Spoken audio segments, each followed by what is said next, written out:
Hello everyone, I welcome you to Arch Genesis. I hope आपका result काफ़ी अच्छा रहा होगा एंड अगर किसी वजह से आपका जो नंबर आए हुए हैं या जो आपका जो परसेंटाइल आई है वो किसी वजह से जो आपकी एक्सपेक्टेड थी उससे कम है, तो आपको समझने की ज़रूरत है कि आपने कहाँ पर गलती की है, किस पोर्शन में नंबर कम रहे हैं। आप प्लीज़ उनको इम्प्रूव करें। देखो उसके अंदर क्या है, इसलिए 2 अटेम्प्ट दिए गए हैं, आपका दूसरा अटेम्प्ट है, उसमें जो भी इस बार गलती हुई है उसको थोड़ा फोकस कर कर अगले एग्ज़ाम की तैयारी करो। खैर, तो अभी तक हम लोग 5 सेट कर चुके हैं और आज का जो 6 सेट है, बिफोर आई मूव टूवर्ड, मैंने कई लोग कमेंट्स देखे थे पिछले वीडियोस में, उनको सही ऑप्शन पता नहीं चला कि एक्सप्लेनेशन तो मैंने कर दी थी लेकिन उनका सही ऑप्शन नहीं बताया। देखो आपका जो आइडिया होना चाहिए ना, वो सही ऑप्शन ना पता करने से बेटर होना चाहिए कि एक्सप्लेनेशन क्या है उस चीज़ की, क्योंकि क्वेश्चंस क्या हैं कभी भी रिपीट नहीं होंगे, सेम लाइन आएंगे। लेकिन आपको समझना पड़ेगा कि जो ऑप्शंस हैं, मैं इसलिए जो भी क्वेश्चन होता है उसके 4 ऑप्शन डिस्कस करता हूँ कि ऐसा क्यों नहीं हो सकता है। लेकिन बच्चों की प्रॉब्लम थी तो लेट्स सी, एक काम करते हैं, कल वाला डिस्कस कर लेते हैं, लास्ट क्लास वाला क्या है। इसमें आया था कि minimum crushing strength of a building stone is 100 MPa। ठीक है, उसके बाद एक्सप्लेनेशन पुरानी वीडियो में देख लो। इसका था सर विलियम इमर्सन। फिर आता most common retarder in cement is gypsum, यहाँ पर देखा था। फिर the soil transported by wind is aeolian. फिर आता है which of the following brick bond is, तो इसके अंदर सबसे स्ट्रॉन्ग जो होता है वो इंग्लिश होता है और सबसे वीक होता है फ्लेमिश। फिर आता है which type the flooring is use, तो यहाँ पर कॉर्क फ्लोरिंग थी। ये तो आई थिंक प्रॉब्लम नहीं थी इनमें समझने के लिए, इसका भी क्लियर है आई थिंक, बाकी सबका क्लियर था। खैर, आज की नई वीडियोस डिस्कस करते हैं, नए क्वेश्चंस होंगे 10, देखते हैं। पहला आता है flying buttress was used in. देखो फ्लाइंग बट्रेस किस जो आर्किटेक्चर, कौन से आर्किटेक्चर में यूज़ किया गया था, जैसे रोमन है, गोथिक है, बाइजेंटाइन है, मॉडर्न आर्किटेक्चर है। तो इसका सही ऑप्शन तो खैर आपको पता होगा गोथिक है, लेकिन पता होना जरूरी है कि what do you mean by flying buttress. देखो होता क्या है, अभी तो हमारे पास काफ़ी मटेरियल है जिनकी वेट काफ़ी कम होता है, लेकिन उसके अंदर जो लोड लेने की जो पावर होती है, जो स्ट्रेंथ होती है, बहुत ज़्यादा होती है। लेकिन हम बात कर रहे हैं गोथिक आर्किटेक्चर की, बहुत कई हजार साल पहले की बात कर रहे हैं। तो उसका मतलब क्या था कि जो उनको फोर्ट्स बनाने हैं, चर्चेज बनाने हैं, उसके लिए क्या करना पड़ता था, काफ़ी बड़े बिल्डिंग ब्लॉक्स यूज़ करने पड़ते थे लाइक स्टोन। उसके बाद अगर मान लीजिए आप इसकी ऊपर ही बना रहे हैं स्ट्रक्चर, तो इसका लोड क्या पड़ेगा, क्योंकि ये भी स्टोन का होगा। और जब इसके ऊपर लोड पड़ता है तो ये क्या करेगा, इसको बाहर की तरफ खींचता था। होता है ना कोई चीज़ अगर आप ऊपर से दबाओगे तो दो, ट्राई भी करके देखो, एक दो ब्रिक लो, एक उसको इस तरह से खड़ी करो, उसके बाद इसको दबाने की कोशिश करो तो ये बाहर की तरफ निकलेंगे। अब अगर हम बाहर की तरफ निकाल, अगर चाहते हैं कि ज़्यादा और स्ट्रेंथ हो उसके अंदर, तो हम क्या कर सकते हैं, इसको और थोड़ा चौड़ा कर सकते हैं ना, थोड़ा हैवी बना सकते हैं। लेकिन अगर हैवी बनाते हैं तो उसकी अलग प्रॉब्लम आती है।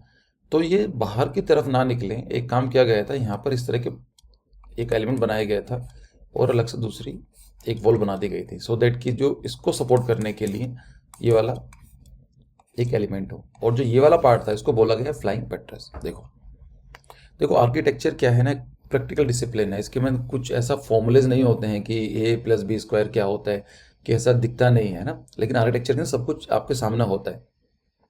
Architecture influenced by so many things, कि वहाँ की मटेरियल क्या है, वहाँ की रिक्वायरमेंट क्या है, वहाँ की इकोनॉमी क्या है, वहाँ का क्लाइमेट क्या है, सब कुछ चीज़ें उनके ऊपर डिपेंड करती हैं।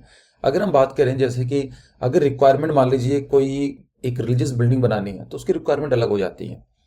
अगर किसी के लिए लो कॉस्ट हाउसिंग बनानी है उसकी रिक्वायरमेंट अलग हो जाती है टोटल।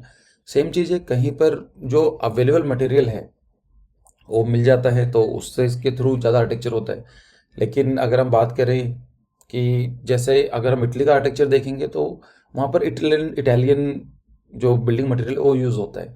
इंडिया के अंदर क्या मंगाते हैं, Italian tiles and all this, काफ़ी महंगी पड़ जाती है, तो इसलिए आप देखेंगे काफ़ी कम चीज़ आप देखने को मिलेंगी। सो आर्किटेक्चर क्या है, वो काफ़ी चीज़ों से इन्फ्लुएंस होता है, आपको समझना पड़ेगा। ठीक है, अब हम देखते हैं। देखो ये पूरा बिल्डिंग है, इसके ऊपर ये पूरी इसकी रूफ है, इसके ऊपर लोड डालेगी तो ये बाहर की तरफ निकलेगा, तो यहाँ पर क्या कर दिया, ये एलिमेंट लगा दिया और इसको सपोर्ट करने के लिए अलग से एक ब्रिक लगा दी। ठीक है, दूसरी इमेज में देखो, यहाँ पर ये क्या है, फ्लाइंग बट्रेस आती है, क्लियर है। एक चीज़ है, अगर आप देखेंगे तो ये काफ़ी क्वेश्चन पूछा जाता है कि जो ये ग्लास विंडो होती है इसको क्या बोला जाता है गोथिक आर्किटेक्चर का। इसको आप कमेंट सेक्शन में नीचे बताओ। नेक्स्ट वीडियो देखते हैं, green orange and purple in a colour wheel are. तो ये क्या है, कॉम्प्लीमेंट्री है, प्राइमरी है, सेकेंडरी कलर है। तो इसका जवाब आपको यहाँ से मिल जाएगा, purple, orange, green, this called are secondary colours. Primary का भी देख लो, ये क्वेश्चन पूछे जाते हैं नाटा में, तो कलर थ्योरी बहुत ज़्यादा डिटेल में पूछी जाती है, तो इसलिए कलर थ्योरी को मिस मत करना। कलर थ्योरी के ऊपर अच्छे खासे क्वेश्चन आएंगे आपके नाटा में। खैर, botanical name of Ashoka tree, देखो ऐसे तो बुक कम से कम आपको 20 से लेकर 25 याद करने पड़ेंगे, जो इंडिया के क्लाइमेट में ज़्यादा देखे जाते हैं, लेकिन मुझे नहीं लगता इतना याद करने की ज़रूरत है। लेकिन हाँ, आप 4-5 याद कर लीजिए, चलेगा। तो अगर हम बात करें क्या है इसका बोटानिकल नेम, जो भी हम लोग प्लांट देखते हैं सबके बोटानिकल नेम अलग अलग होते हैं, तो इसका है सराका अकोसा, ठीक है। तो फिर आता है गृहा is a green rating agency of. जो गृहा है, ग्रीन रेटिंग एजेंसी का मतलब क्या होता है, देखो कोई बिल्डिंग बनाई गई है और बिल्डिंग की और डिजाइनिंग के ऊपर मैटर करती है कि वो बिल्डिंग कितनी ज़्यादा एनर्जी कंज्यूम करेगी।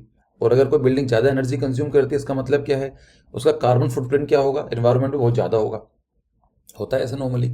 जैसे अगर हम लोग बात करें कि यूएसए की जो पर पर्सन जो एनर्जी कंज्यूम करते हैं, वो एज ए इंडियन वो कम से कम 8 से लेकर 10 गुना यूज़ करते हैं कंजप्शन, मतलब उनकी जो कार्बन फुटप्रिंट होता है उसके लिए वो बहुत ज़्यादा यूज़ करते हैं। सेम चीज़ बिल्डिंग्स का भी होता है। कुछ बिल्डिंग्स ऐसी होती हैं उसके अंदर आपको लाइट लगानी ही पड़ेगी, एसी लगाना ही होगा, आर्टिफिशियल लाइट करनी होगी, फैन मतलब HVAC है, हीटिंग, वेंटिलेशन, एयर कंडीशनिंग आपको आर्टिफिशियल देनी पड़ेगी। अगर आप नहीं प्रोवाइड कर रहे हैं then building is not suitable for the human और कंडीशन के हिसाब से।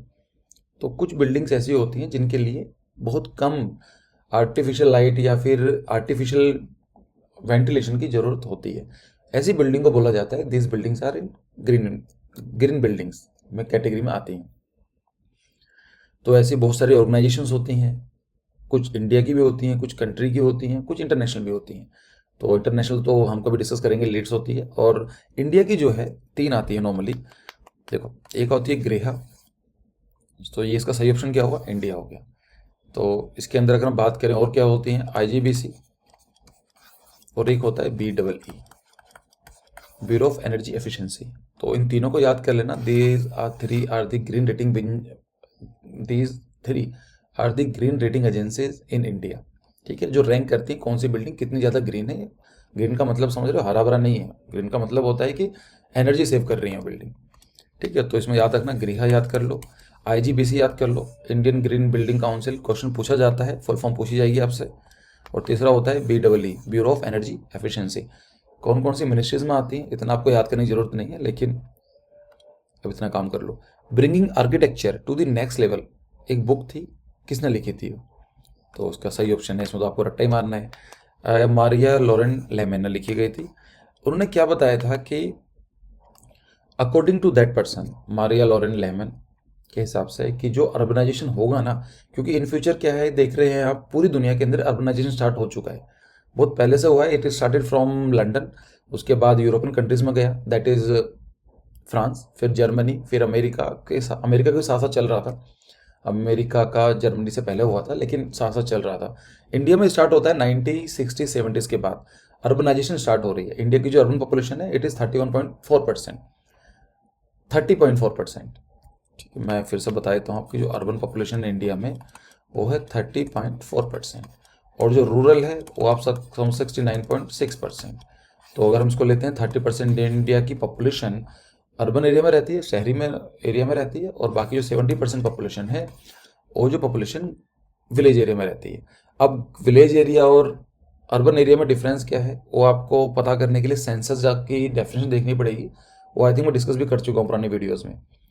अगर आप चाहते हैं कि अर्बन एरिया की कौन सा एरिया अर्बन एरिया कंसिडर होगा, देर आर 3 कंडीशंस, वो आप चेक कर लेना सेंसस में कि 400 400 डेंसिटी होनी चाहिए, 5000 कम से कम पॉपुलेशन होनी चाहिए, और जो 3/4 है वहाँ की जो मेल पॉपुलेशन है वो एग्रीकल्चर में ना होके किसी और सेक्टर में एंगेज होनी चाहिए, तो उस एरिया को बोला जाएगा अर्बन एरिया। ऐसे बहुत सारे फैक्ट्स होते हैं। अगर मैं आपसे बात करूं सबसे ज़्यादा अर्बनाइज्ड स्टेट कौन सा है, तो उसका सही जवाब हो जाता है गोवा। जो भी छोटे होंगे वो ज़्यादा अर्बनाइज होंगे। जैसे गोवा के अंदर आप देखेंगे तो काफ़ी हद तक अर्बनाइज है, आई थिंक 65% है। सबसे कम कौन सा अर्बनाइज स्टेट, उसके बारे में आपको जानकारी है तो बताओ कमेंट सेक्शन में। मैं आपको एक हिंट दे देता हूँ, ये ऐसे एरियाज होंगे जहाँ पर पॉपुलेशन कम है, ठीक है, तभी तो उसकी डेंसिटी कम है। पॉपुलेशन कहाँ पर कम होगी, प्लेन एरिया में तो नहीं होंगे, हिली रीजन में होंगे।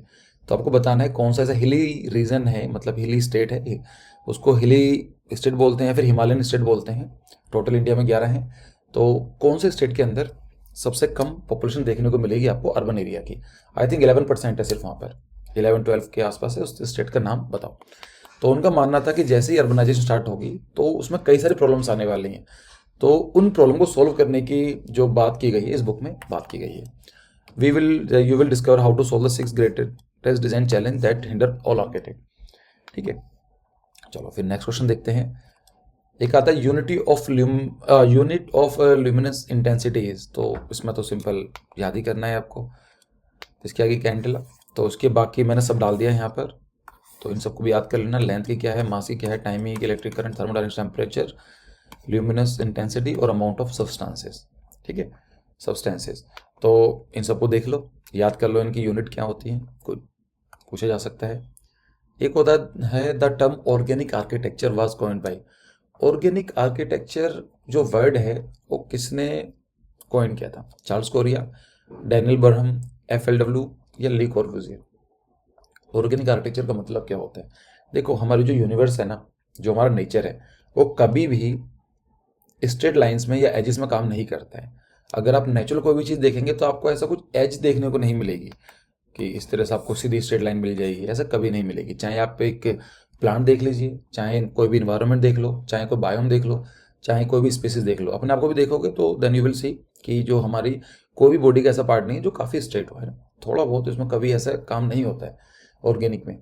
इसीलिए जो सबसे ज़्यादा परफेक्ट शेप मानी जाती है वो स्फेरिकल मानी जाती है यूनिवर्स में। स्फेरिकल का मतलब क्या होता है, फर्स्ट ऑफ ऑल बैलेंस होती है।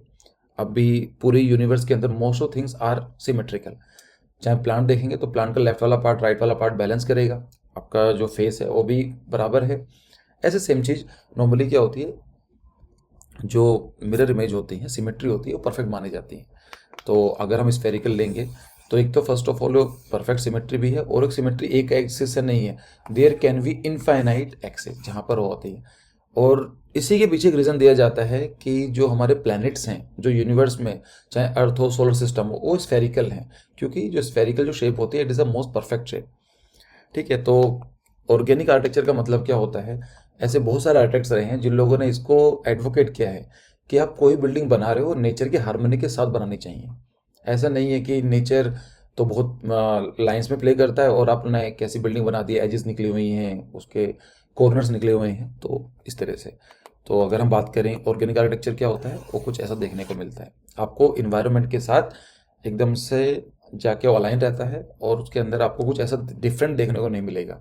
ठीक है, तो इसको बोलते हैं organic architecture. Franklin Lloyd Wright ने इनका इस वर्ड को कॉइन किया था। सेम वर्ड आता है बायोमिमिक्री, तो इसके बारे में पढ़ो आप, मैं इसको नेक्स्ट वीडियो में बताऊंगा आपको कि क्या होती है। अगर आपको नहीं पता है ये जो सर्च होती है गूगल और आपको आइडिया लग जाएगा। इसी से रिलेटेड है, इसी टॉपिक से, तो इसलिए मैंने डाल दिया यहाँ पर। फिर आता है boulevards were related to which of the following garden. तो ये बॉलवर्ड्स जो हैं किस गार्डन से रिलेटेड हैं, जैपनीज, इंग्लिश, चाइनीज, फ्रेंच। तो इसका सही जवाब है फ्रेंच, लेकिन पता होना चाहिए क्या होते हैं बॉलवर्ड्स। देखो फ्रेंच में ऐसी इस तरह गार्डन्स बनाए जाते हैं, it is not a like gardens, एक रोड के तरफ से प्लांट्स लगा दिए जाते हैं ऐसे यहाँ पर लाइन में, उसी को बोला जाता है बॉलवर्ड्स। तो यहाँ पर ये type of the large road usually running through a city. तो यहाँ पर आप देख रहे हैं काफ़ी बड़ी रोड है और उसके साइड में लगे हुए हैं, तो यहाँ पर ये फ्रांस में काफ़ी कुछ देखने को मिलते हैं। ठीक है, तो याद रखना। फिर आता है Metropolis of Tomorrow is written by, एक बुक का नाम है मेट्रोपोलिस ऑफ टुमारो, किसने करा है, तो सिंपल है हॉफस्टाइरिस। तो यहाँ पर उन्होंने 49 stunning illustration depicting towering structure, personal space, ये इनके बारे में पता है, इतना हम डिटेल में नहीं जाएंगे, ये इतना नाटा आपसे या फिर जेई आपसे नहीं पूछेगा। ठीक है, तो 10 क्वेश्चंस हो चुके हैं और हमारे क्रैश कोर्स भी आते हैं। अगर आप ज्वाइन करना चाहते हैं डेडिकेटली, आपका रिजल्ट आ चुका है और आप इम्प्रूव करना चाहते हैं नंबर, तो आप हमारा क्रैश कोर्स ज्वाइन कर सकते हैं। इसके अंदर हम लोग 22 से लेकर 24 क्लासेस होंगी, लाइव क्लासेस होती हैं, शाम को 6 से लेकर 7 बजे तक होती हैं। जो ये वाला बैच चल रहा है आप ज्वाइन कर सकते हैं। रिकॉर्डेड वीडियोस मिल जाएंगी जो आपने क्लास मिस करी हैं, और जो आपके नेक्स्ट बैच होगा उसके अंदर आपको फ्री में एंट्री मिलेगी। प्रिंटेड मटेरियल होते हैं जिसके अंदर अराउंड 1000 पेपर्स होते हैं, प्रिंट आउट्स होते हैं जिसके अंदर आपको पूरा का पूरा थोरली कवर किया गया है। और आपका फिर एक टेस्ट सीरीज है जिसके अंदर ये पुराना डेटा पड़ा हुआ है, अब 16 टेस्ट है, ठीक है, जिसके अंदर 8 जो होंगे फुल लेंथ होंगे और जो 8 होंगे इसमें से ये टोटल सेक्टोरल टेस्ट होंगे, ठीक है। इन सब का जो पेमेंट है वो 15,000 है इस महीने के लिए। Next month it can be change, तो अगर आप ज्वाइन करना चाहते हैं तो 15,000 में इसको ज्वाइन कर सकते हैं। तो फिर मिलते हैं नेक्स्ट वीडियो में, नेक्स्ट जीके के क्वेश्चन डिस्कस करेंगे। Thank you for joining me.